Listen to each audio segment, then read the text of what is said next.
you're a polygamist, so it's kind of like they're Yeah, also so I learning. wasn't supposed to fall in love? I don't know. I I think the tenet was to love everybody equally. try that. Hello, everyone. It's Meri from Sister Wives Daily. Welcome back. It's Saturday, May 24th, 2025, and we're still well into the longest season of Sister Wives ever. This season began in September, and here we are, 9 months later, jumping into the tell all. You'd think that after everything, especially after the tragedy of Garrison's death, and that moment where Cody claimed everything had been buried, things might have settled, that they came together and somehow found peace. But no, that truce, it lasted all of 2 seconds. Honestly, it didn't even make it through the funeral. And tragically, all of it played out on camera. For Garrison's sake, that part feels especially heartbreaking. Now, we're back to the chaos, yelling, fighting, finger pointing. It's Cody and Robyn versus everyone else again. And once more, neither of them seems able to grasp how they contributed to this family's unraveling. After all these years of observing Cody spin tales of love and equality, of how he was being equitable, how he loved every wife the same, it's really tiresome. He used years attempting to sell us the illusion of one big plural happy family. And let's get real. Had Christine stayed, they'd be perpetuating that myth today. Here's the truth. Cody only confessed he was in love with Robyn because the other girls finally stopped pretending. If they'd remained silent, if they'd kept taking his antics and covering for him, he would have continued to pretend. That's the only real change now.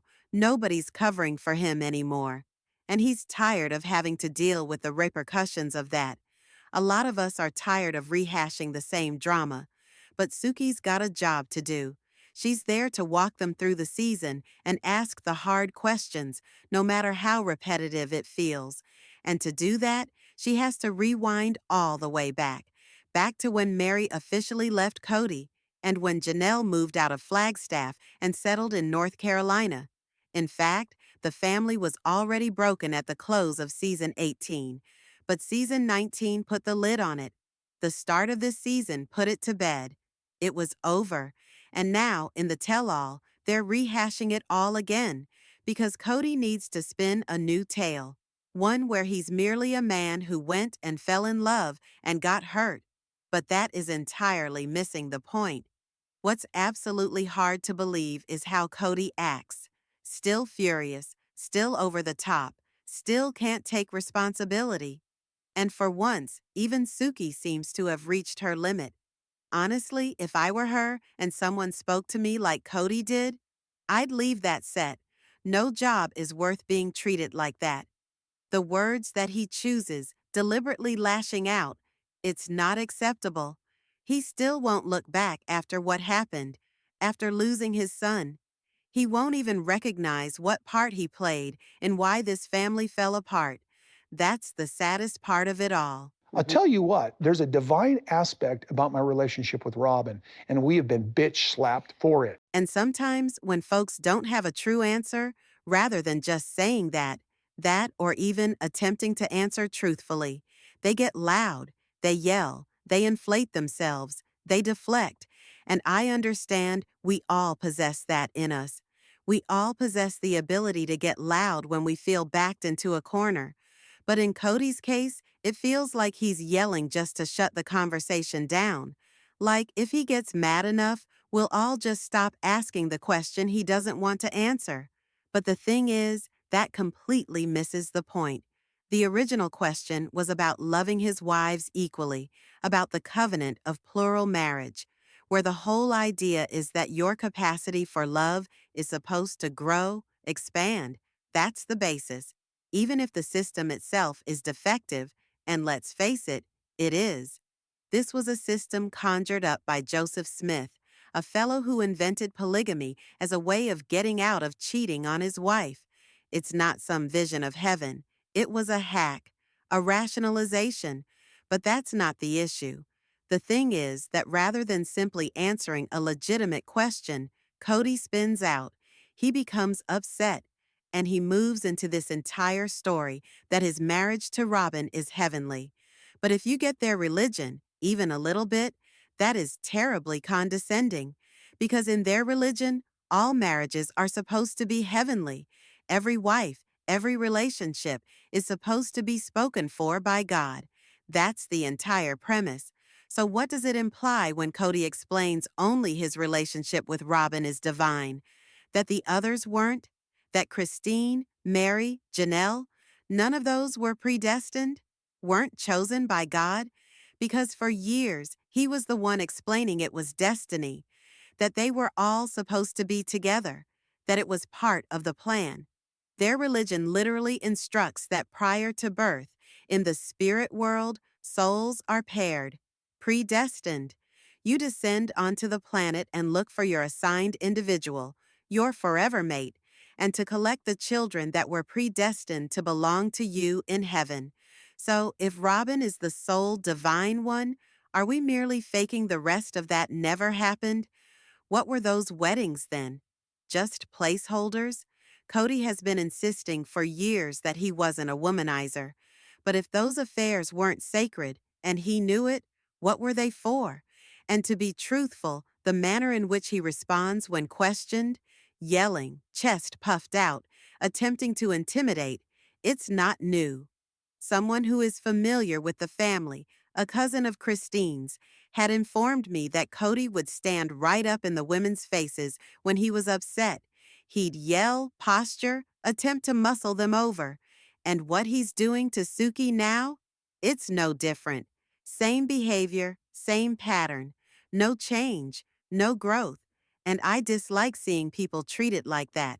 I dislike seeing somebody use their anger as a tool to mute others. But it And I'm feels, sick of it. I know, but it I'm feels, like walking around with, like, I love this woman and I want peace in this relationship. Put yourself in Suki's position for a moment. She's just doing her job. She's been hired by TLC to ask questions, questions that relate to the very premise of Sister Wives, a show built around the life of a man who once had 4 wives and is now navigating the aftermath of losing all of them. Her job is to sit on that set, read a script, and host the tell-all. That equates to questioning the talent, Cody, about what went on during the season. It's not arbitrary. It's scripted. She's supposed to go back over the important things, think over the dynamics we all saw happen, and inquire as to his take on them. That's her job. And here's the thing. Cody has a contract with the network. It comes with obligations, such as taping, appearing on the tell-all, and doing interviews about the show he volunteered for. This isn't something he can opt out of. He's supposed to be there and answer, just like everyone else in the cast has. But rather than manage those simple duties, he explodes, he screams, he tantrums, he employs his anger and loudness as a means of ending the conversation. And this isn't new. Producers understand this dynamic. Cody has a long record of threatening production and causing tension off camera when things don't happen for him. Let's discuss that for a moment. Cody has allegedly had several tell-all hosts terminated for simply doing their job and asking questions the network wanted asked. Natalie Morales? Terminated. Tamron Hall? Terminated as well. How many hosts have there been anyway? 5? 6? And now Suki is the latest victim, stepping into this belligerent atmosphere where she's informed, stick to the script, play by these rules, and everything will be fine. She does play by the rules and gets yelled at anyway. Let's get real. That's a hostile work environment. And if Suki so chose to, she might actually have a valid claim against TLC for tolerating this sort of thing to go on. Now imagine this was happening in a different setting. Let's say it's NBC or a Dateline interview. 60 Minutes. Imagine a man sitting across from a respected journalist, screaming, yelling, puffing up his chest. We've seen this before. Remember R. Kelly with Gayle King? That meltdown became national news, not entertainment. People were shocked by it, and rightly so. But when Cody does the same thing, for some reason it gets packaged and sold as reality TV drama. We're supposed to accept it as normal because that's just who Cody is. But that's not acceptable.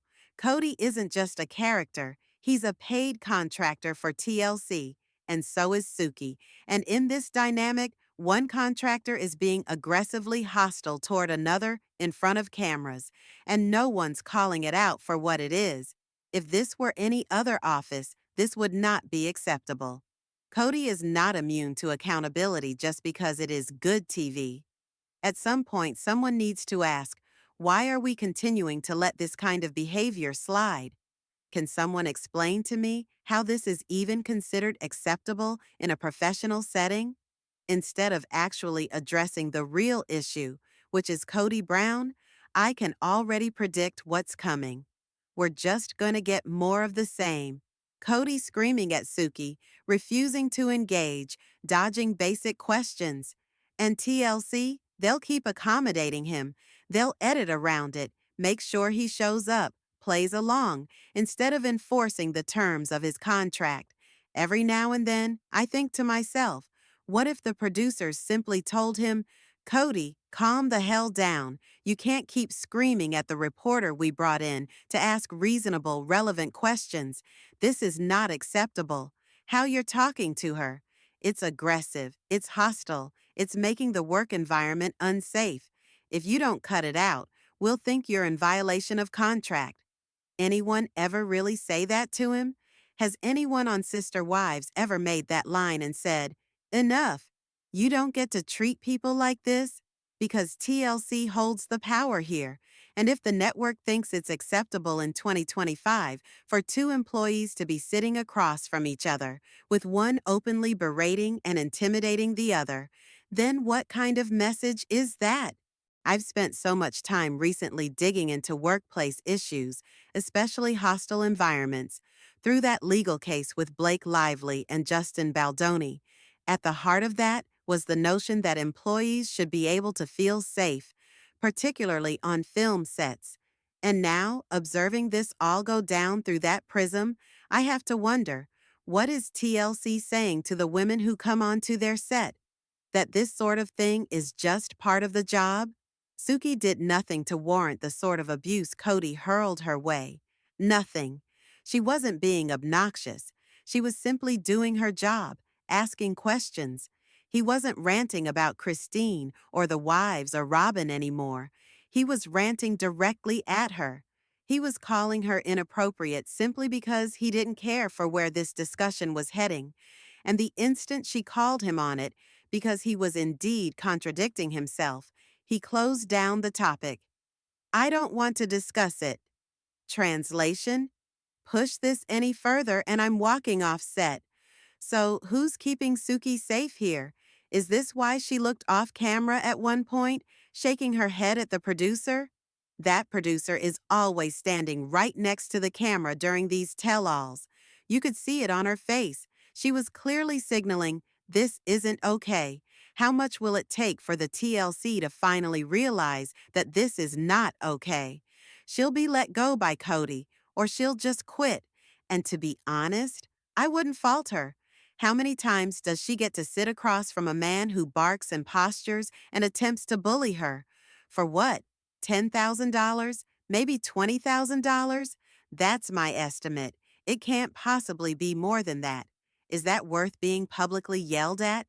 If this were occurring on NBC or CBS, it would not be acceptable. She'd be union-backed. She'd be supported. But here, nothing. This is not only uncomfortable, it's unsafe. And the fact that Cody never gets called out for it, that's what really bothers me. It takes away from all that he says, which is usually just crazed rambling to begin with. So ask me, is this the tipping point for Suki? Is TLC ever going to stand up and finally hold Cody accountable for his actions? Can you think of another TV show where this would work? Because I certainly can't. Let me know what you think in the comments. Don't forget to like the video, subscribe if you're new here, and the bell so you never miss an upload. Thanks so much for watching. Bye, guys.